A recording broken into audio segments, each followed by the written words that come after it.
found yourself staring at your smartphone? Maybe after that, heart-stopping moment, it hits the pavement? That sickening crunch. Exactly. And your first thought is, there's absolutely no way I'm paying, like $2,000 for a new one? Right. Or maybe it's just the battery, Yeah. It barely makes it to lunchtime anymore. Totally. You're definitely not alone there. I mean, with the cost of new phones just going up and, things just wearing out, it's super tempting to try and fix it yourself. It really is. And DIY repair, especially now in 2025, it's become huge, really popular. But that's kind of why we're doing this deep dive, isn't it? Because our research shows one wrong move. Oh, absolutely. But one slip, and that simple screen fix can turn into, a very expensive paperweight. You could brick the whole device. Exactly, rendering it totally useless. So that's our mission today, right? We want to equip you, our listener, with the know-how, the confidence, really, to make smart, safe decisions if you're thinking about repairing your phone. Yeah, we want to unpack the most common mistakes people make, give you the essential knowledge so if you do decide to open it up, it actually works out. We've looked at all the latest tips, the expert warnings, the practical stuff you need to know. Clarity and understanding, that's the goal. Okay, so let's start with the why. Why does phone repair matter so much right now in 2025? Well, the first thing, the obvious one, is money, right? Cost savings. For sure. Like we said, a new flagship phone can be $2,000 or even more. Easily. So fixing a cracked screen, or maybe a dodgy charging port, or swapping out a dead battery, it's just way, way cheaper than buying new. It just makes financial sense. Simple as that. But it's bigger than just your wallet, too. There's a huge environmental angle here. Ah, right. The e-waste problem. Exactly. The numbers are kind of mind-blowing. Globally, over 50 million phones get thrown away every single year. Wow, 50 million. That's a lot. It's an incredible amount of waste. Yeah. Toxic materials, precious resources just gone. So choosing repair over replacement, that's actually a really responsible environmental choice. So it saves you money and it's better for the planet. That's a strong case already. Definitely. But there's another piece too, isn't there? That feeling you get. Oh, yeah. Satisfaction. Fixing your own stuff, especially tech that often feels like a locked black box. Right. It's empowering. You tackle this complex thing, you learn a new skill, you actually understand how your phone works a bit better. That aha moment when it powers back on and you did it yourself, it's pretty great. You go from just being a consumer to someone who can actually maintain their own device. It's incredibly rewarding, no doubt about it. Okay, but before everyone grabs the nearest screwdriver, we need to talk pitfalls. Absolutely critical, yeah. The research really hammers this home. Avoiding these common mistakes is, it's everything. Success depends on it. So let's dive into that. What are the absolute top 3 phone repair mistakes people make? The ones you really, really need to avoid. Okay, number 1. And honestly, this is probably the most crucial. Ignoring basic safety precautions. Safety first. Always. Always. Before you even think about touching anything inside, the very first step. Disconnect the battery. Always disconnect the battery. Why is that so vital? It removes the power. Simple as that. Prevents accidental short circuits while you're working. You don't want to send current where it shouldn't go. Right. Okay. What else under safety? Well, related to that, never use metal tools near the circuitry when the battery could still be connected, or even near sensitive components anyway. Risk of shorting things out. Exactly. A little slip with a metal spudger or screwdriver could cause serious damage, maybe even a spark. Stick of plastic tools where possible, especially for prying. Got it. Plastic, not metal, near the delicate bits. And there was one more safety point. Something invisible. Yes. The invisible danger. ESD. Electrostatic discharge. Static electricity. Precisely. That tiny shock you sometimes get touching a doorknob. It might seem like nothing to you, but it can instantly destroy the sensitive microelectronics inside your phone. Wow. So you might not even feel it, but it fries a component. Exactly. It can short out microscopic pathways on a chip. You won't see any burn mark, nothing. The phone just won't work afterwards. Imagine doing a whole repair perfectly, then zapping it without realizing. That would be devastating. So how do you prevent ESD? You need proper protection. Always wear ESD-safe gloves, or at the very least, an anti-static wrist strap connected to a proper ground point. Okay, so disconnecting the battery, no metal tools near circuits, and wear your ESD protection. That's mistake number 1 covered. Yeah, yes. Wow. That invisible threat really is something. What's the second big mistake? The second major pitfall, using the wrong tools and materials. Right, the temptation to just make do with what's lying around. Exactly. You see people trying to use like a kitchen knife to pry open the phone case or... Oh no, please tell me you haven't actually seen someone use a steak knife. Let's just say I've heard stories. And things like household super glue for putting it back together. No. Just no. Okay, noted. No steak knives, no super glue. So what should you use? You really need to invest a little bit in the proper gear. We're talking specialized plastic pry tools, sometimes called spudgers, thin plastic picks like guitar picks. Okay. And really importantly, the right type of adhesive. Often it's pre-cut strips designed for that specific phone model, or maybe a specific liquid adhesive like B7000, not just any craft glue. Why is the adhesive so important? Using the wrong stuff means parts might not seal correctly, letting dust or moisture in, or they might not hold at all. Or worse, use something way too strong and the next person who tries to repair it, maybe even you, can't get it open without breaking something. Okay. So purpose-built tools and the right glue. What about heat? You often need heat, right? Yes, that's a key part of this wrong tool's mistake, actually. Improper heat application. How so? Many phones, especially newer ones with glued down backs or screens, require heat to soften the adhesive so you can open them. But too much heat, that can wreck things fast. Like melts internal components. Absolutely. Or warp the screen, damage the battery, weaken plastic parts. You have to be careful and follow the guidelines for your specific model, usually a specific temperature range. Precision matters. Too little heat and you'll struggle to open it. Too much and you're causing damage. Right. Okay, so safety first, then use the right tools and materials, including careful heat application. What's the third common mistake tripping people up? Mistake number 3 is fundamental, really, not researching the specific model you're working on. Thinking all iPhones or all Samsung Galaxies are the same inside. Exactly that. It seems obvious, maybe, but it happens all the time. People assume because phones from the same brand look similar or are from the same series that the repair steps are identical. But they're not. Not at all. Every single model can be distinct internally.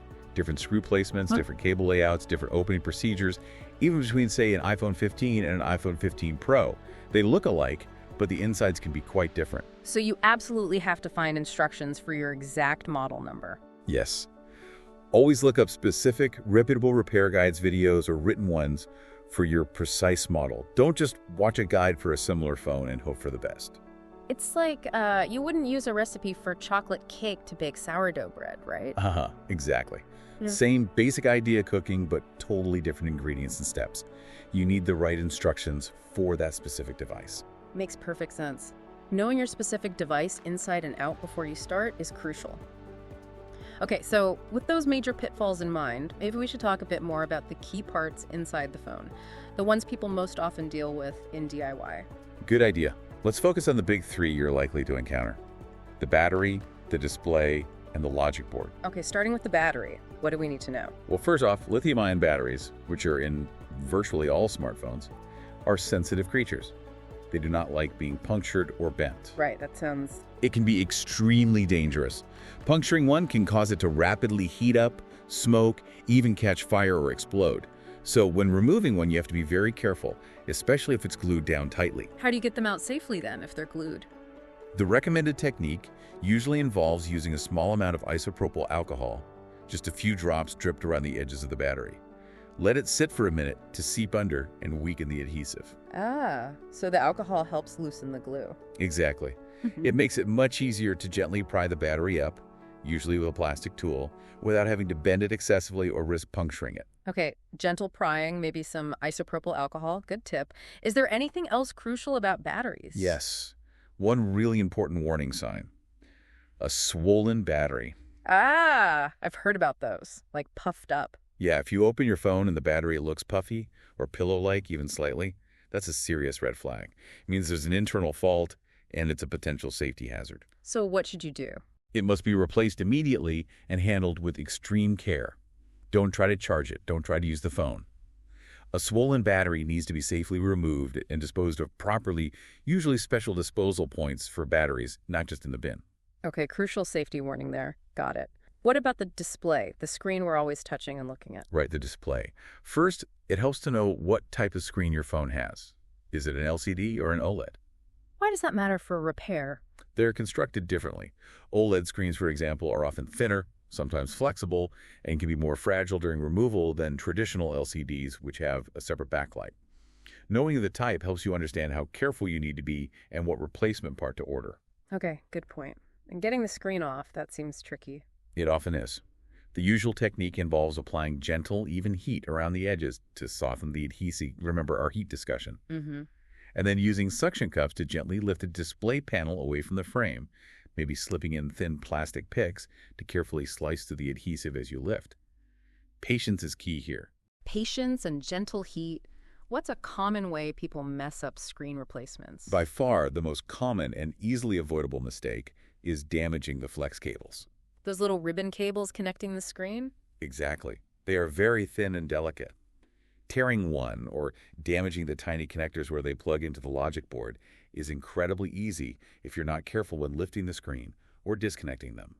Always be gentle, use the right tools, and note the orientation before you unplug anything. I can definitely picture how easy it would be to accidentally rip one of those. Okay, so battery safety, screen types, careful removal, watch the flex cables. What about the logic board? You called it the brain earlier. Yeah, the logic board or motherboard, it really is the brain. It holds the processor, the memory, the storage, all the critical chips that make your phone work, and it is extremely fragile. More fragile than the screen or battery. In many ways, yes. It's densely packed with tiny components and microscopic traces. Experts really stress handling it with the absolute utmost care. So what does that mean in practice? Well, definitely avoid touching it with metal tools. Again, the ESD risk is huge here too. Handle it by the edges if you have to remove it.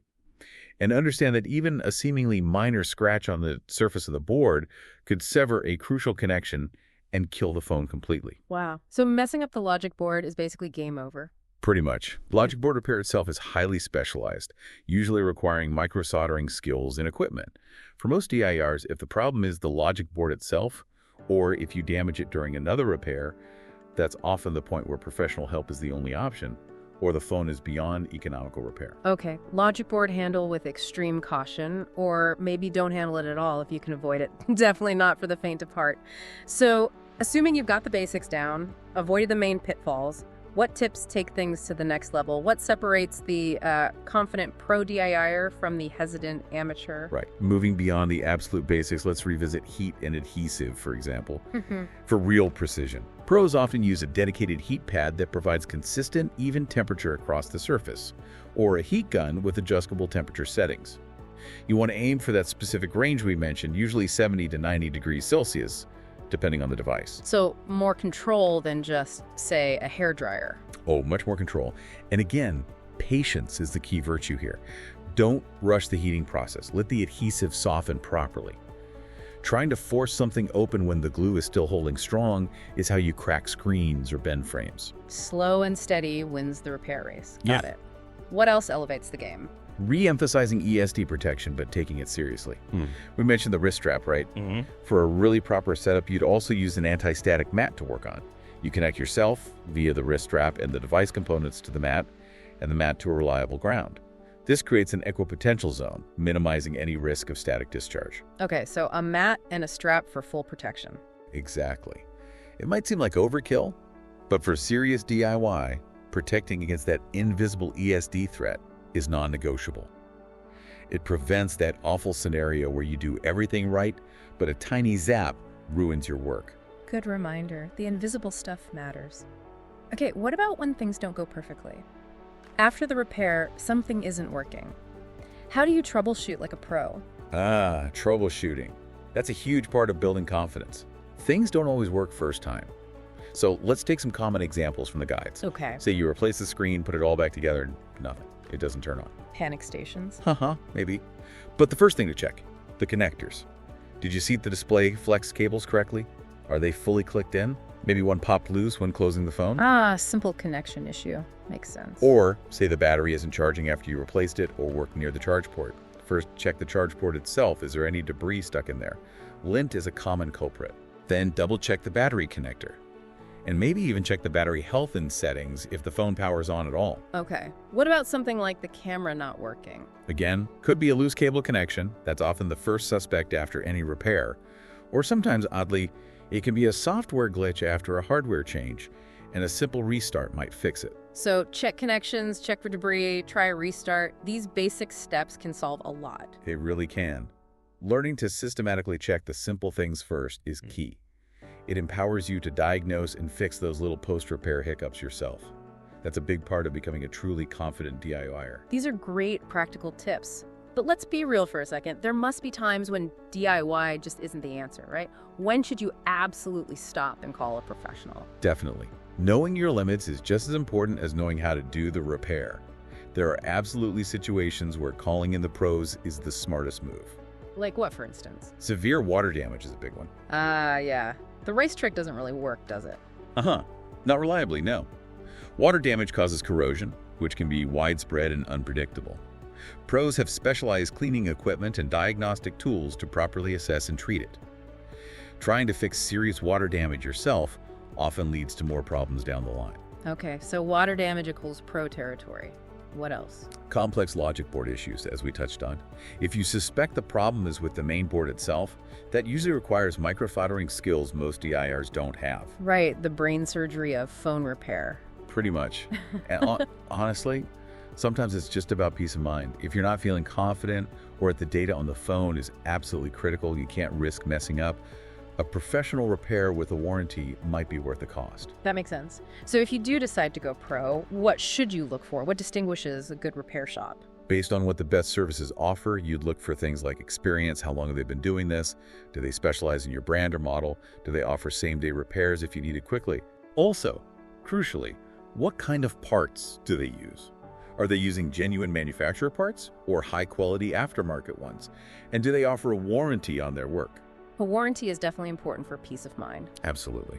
And check their reviews, of course. Good technicians, quality parts, and a solid warranty. Those are the key things that indicate a reliable professional service. Excellent advice. Okay, but for those listeners who are feeling empowered and ready to take on the DIY challenge, where should they start? What resources and tools are essential? Great question. For learning and guidance, there are some fantastic online resources. iFixit is probably the gold standard. iFixit, yeah. I've used their guides before. They're pretty detailed. Incredibly detailed. Step-by-step photo guides, videos, troubleshooting forums for almost any device you can imagine. They also sell high-quality toolkits specifically for electronics repair. Okay, so iFixit is a top recommendation. Anywhere else? For visual learners, channels like Jerry Rig Everything on YouTube are amazing. He does teardowns of new phones, showing you exactly how they're built and where potential weak points are. It gives you a real insight into the construction before you even start. Seeing it taken apart first. Smart. Very smart. And if you can find them, official manufacturer service manuals are often the most definitive source, though they can sometimes be hard to track down. Right. Okay, resources covered. What about the basic toolkit someone should have if they want to get started? Okay, your essential DIY phone repair toolkit checklist. First, something for heat, ideally a proper heat gun or a heating pad for controlled temperature. Got it. Heat source. Second, a set of plastic opening tools, spudgers, picks for safe prying and separating components. Absolutely essential to avoid scratching or damaging things. Plastic tools. Check. Third, ESD protection. At the very minimum, an anti-static wrist strap, non-negotiable. ESD strap. Vital. Check. Fourth, something to manage those tiny screws. A magnetic screw mat is incredibly helpful. It has little compartments, often gridded, so you know exactly which screw came from where. Saves a massive headache. Oh, I need one of those. I always lose screws. Magnetic mat. Check. And finally, of course, a good precision screwdriver set with all the necessary small bits. Pentalobe for iPhones, tiny Phillips heads, Torx bits, etc. You need the right size and type for those minuscule fasteners. Precision screwdriver set. Check. Okay, that sounds like a solid starter kit. That should cover you for most common repairs. Brilliant. Well, that brings us pretty much to the end of this deep dive on avoiding those common phone repair mistakes in 2025. Yeah, the key takeaway really is, with the right knowledge, the right tools, and a good dose of caution, DIY repair is definitely possible and rewarding. Just remember that advice we found. Fix it smart. Fix it safe. We hope this deep dive has given you that practical understanding why repair is important, the big mistakes to absolutely avoid, how to handle those key components carefully, and maybe some advanced tips to boost your confidence. Hopefully you're feeling better informed now, more capable of making smart choices about your tech. So here's a final thought to leave you with. What's the next phone repair challenge you might be considering? Maybe that slightly cracked screen you've been ignoring, or that battery that's just not holding up anymore. Yeah, what insights from today will you carry forward next time your phone needs a bit of TLC? We hope this has empowered you to look at your devices and maybe your ability to maintain them in a completely new light.